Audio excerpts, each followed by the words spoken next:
there friends, it's me Peter, and welcome to the third edition of Peter's Storytime. Last week I told you guys all about New Trier's annual Winter Carnival, which was the senior class's big fundraiser for the Habitat for Humanity project. Well, now I think would be a good time to explain the Habitat for Humanity project and exactly what it was about. If my memory serves me correctly, I believe the Habitat project started around 1994 or 1995, and I don't know exactly how it got started, but basically the senior class decided to raise money to build a Habitat for Humanity house in one of the Chicago suburbs for a family that needed it. This was done through a variety of fundraisers. Of course, we had Winter Carnival. At the beginning of the year, we had Dancing in the Streets, which was a school dance exclusively for seniors. Very fun, by the way. We also had a hypnotist, Tom DeLuca, which was also a fundraiser.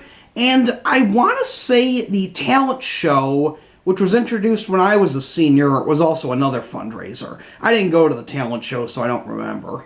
The funds raised from these events would be used to help build the Habitat for Humanity house.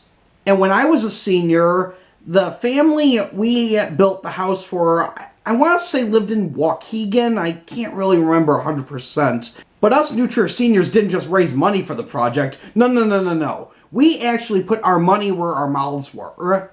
Throughout the spring, the seniors at New Trier would go out to the construction site and help build the Habitat house. Or rather, not necessarily that Habitat house, but a Habitat house. At least, when my advisory went, I don't think we actually worked on the house itself, because it wasn't quite ready for us yet. But we did work on a house. I definitely do remember that.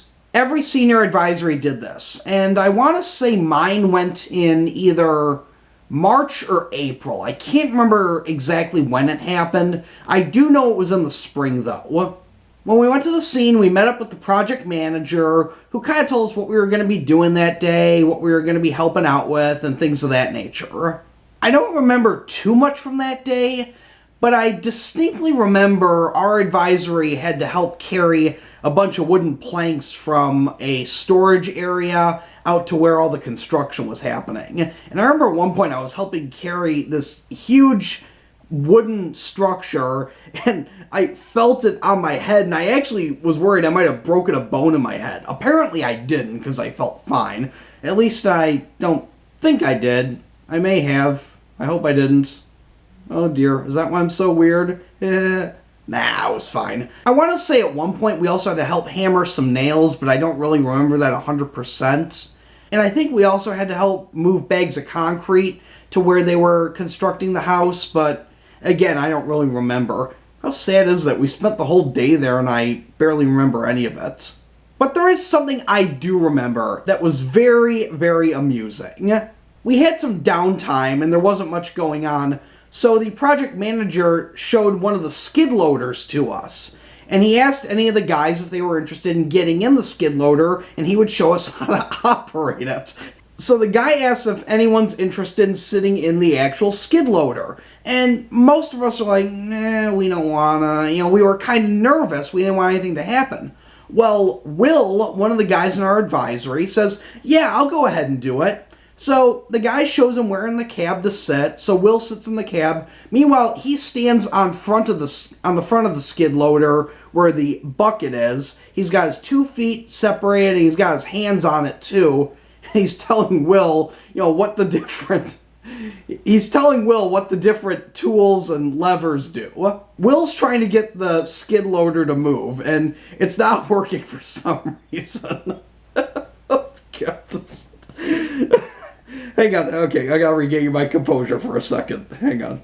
So at one point, the guy's telling him what to press, and Will's not getting it. And then finally Will gets it, but he abruptly shifts the skid loader. It just suddenly shifted in one direction. The project manager almost went flying.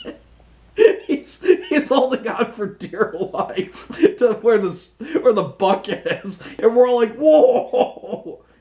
Will got out of the cab pretty quickly. He goes, okay, I'm done.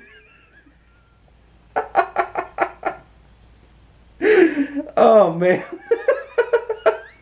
That was hilarious. Oh, goodness. Can you imagine if that guy had gone flying? That would have been simultaneously the most horrible and the most hilarious thing that could have happened at the same time. I mean, the guy was wearing a hard hat, so I'm sure he would have been fine.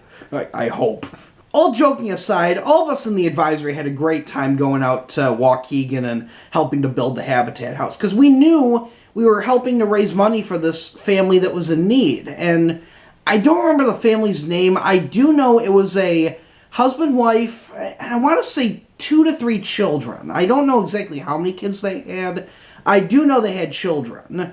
And here was Habitat building this house for them, to make sure they had a comfortable place to stay. And, I'll always be grateful for that. Thanks for watching my latest Peter Storytime, my friends. If you enjoyed it, be sure to give it a thumbs up. If you'd like to see more of my Storytime videos, simply click that subscribe button down below.